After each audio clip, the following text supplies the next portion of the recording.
যদি মূর্তি বানাতে হয়, যদি ভাস্কর্য আপনাদের শখ থাকে যে আমরা ভাস্কর্য বানাবো, তাহলে সৌদি আরবের মতো বানান। সৌদি আরবের প্রত্যেকটা রাস্তার মোড়ে মোড়ে ভাস্কর্য রয়েছে, প্রত্যেকটা মোড়ে মোড়ে কি আছে? সমুদ্রের নিচে যত উন্নত মানের ডিজাইনের কিছু আপনার অ্যাকুরিয়ামে রাখা যায় এমন কিছু উদ্ভিদ তারা ভাস্কর্য করে রেখে দিয়েছে, আপনি করেন। এমনকি আপনাকে আল্লাহর পক্ষ থেকে অনুমতি দেওয়া হয়েছে যে আপনি কিসের ভাস্কর্য বানাতে পারেন। আব্দুল ইবনে আব্বাসের আরেকটা হাদিস নিয়ে নেন, এটাও ইমাম বুখারী রাহিমাহুল্লাহ এবং ইমাম মুসলিম কোট করেছে, যেটা আমি আজকে ফেসবুকে স্ট্যাটাস দিয়ে দিয়েছি। 2225 2225 নম্বর হাদিস বুখারীতে, এবং ইমাম মুসলিম 5433 নম্বর হাদিসে আব্দুল ইবনে আব্বাস এক ব্যক্তিকে বলছে, যদি একান্ত তোমাকে কিছু বানাতেই হয়, একান্ত কিছু তোমাকে আঁকতেই হয়, বেহাযিহি সাজারা, এই যে যতগুলো গাছ দেখতেছো এই গাছ তুমি আঁকো, হাযিহি সাজারা, এবং কুল্লি শাইইন লাইসা ফীহি রূহুন, এবং তুমি ওই সমস্ত প্রাণীর ভাস্কর্য বানাও যেগুলোকে আল্লাহ রূহ দেয় নাই, আত্মা দেয় নাই মানুষের মতো।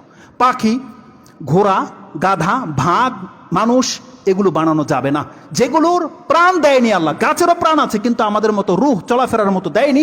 অনুমতি দেওয়া হয়েছে আপনি পাহাড় বানান, আপনি শেখ মুজিবুর রহমান নামে এমন একটা ডিজাইনের একটা কোট বানান তার, যাকে দেখলে বুঝতে পারবে যে এটা শেখ মুজিবুর রহমানের কোট, বা তিনি যেভাবে আপনার কোন একটা তার কিছু প্রিয় জিনিস যেটা দেখলে মনে হবে যেটা তিনি বানান, না করছে কেউ, করেন, আপনার জন্য অনুমতি আছে। তাহলে আব্দুল ইবনে আব্বাস বলছে যদি বানাতে হয় তাহলে তুমি এমন ভাস্কর্য বানাও যেইগুলোর মধ্যে আল্লাহ প্রাণ দেয়নি। এটা কি আমাদের কোনো জাতীয়তার শত্রুতা? বরং আমরা চাই আল্লাহ সুবহানাহু ওয়া তাআলা কিয়ামতের মাঠে আপনাকে মাফ করে দিক। কারণ এই হাদিসে যে কথাটা বলা আছে, কোনো ব্যক্তি যদি কোনো মূর্তি বানায়, কোনো ব্যক্তি যদি কোনো মানুষের ছবি আর্ট করে হুবহু, কাল কিয়ামতের মাঠে ওকে আল্লাহ ততক্ষণ পর্যন্ত শাস্তি দিতে থাকবে যতক্ষণ পর্যন্ত ও এটার মধ্যে রূহ ফুঁকে দিতে না পারবে। পৃথিবীর কোনো ক্ষমতাবান এমন কোনো ব্যক্তি আছে যে কোনো বস্তুর মধ্যে রূহ দিতে পারে? তার মানে বোঝাতে চাচ্ছে রাসূলুল্লাহ সাল্লাল্লাহু আলাইহি ওয়াসাল্লাম যে এই ব্যক্তি চিরকালের জাহান্নামী, চিরকালের জাহান্নামী। কারণ ও তো কোনোদিন আত্মা দিতে পারবে না, এই মূর্তিতে দিতে পারবে? আর যদি দিতে না পারে ততদিন পর্যন্ত ওর শাস্তি চলতেই থাকবে। তার মানে কি চিরজীবনের জন্য ওকে জাহান্নামী করে দেওয়া হয়েছে।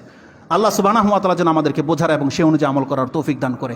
সর্বশেষ আয়াত যেটা আমি আপনাকে স্মরণ করে দিতে চাই, যেটা আমি প্রকাশ করেছি প্রথমে, সূরা নিসা 4 নম্বর সূরার 167, 68, 69, আপনি একবারে শেষ দিকে 1, 6, 7, 8 এই দুইটা আয়াত আপনি পড়ে দেন। আল্লাহ সুবহানাহু ওয়া তাআলা এত কিছু জানানোর পরেও আমাদেরকে এলান করে বলে দিয়েছে, ইন্নাল্লাযিনা কাফারু, যারা অস্বীকার করবে, ওয়া যালামু, এবং জুলুম করবে।